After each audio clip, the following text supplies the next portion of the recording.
pasamos, el gol, el segundo.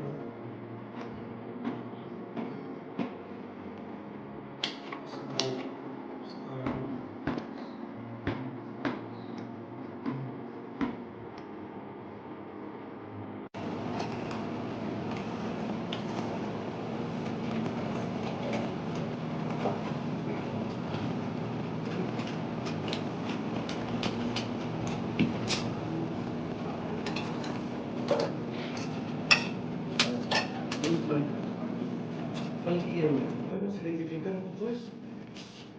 O sea, todo lo que te enseñan se va dentro. No tiene que venir con nada. Yo nunca repito un curso. Todos mis alumnos se llevan buenos recuerdos. Porque soy bien profesional. Cuando digo bien profesional, digo en mi clase, los profesores se creen que yo siempre me digo. ¿Todo aprendido de qué? Sí, todo. Mira, ¿has aprendido? ¿Has aprendido? Sí. ¿Aprendido? ¿Sí o no? ¿A cómo llegas? Con duda. Con duda. ¿Cómo llegas tú? Estamos a ver. Pero tío.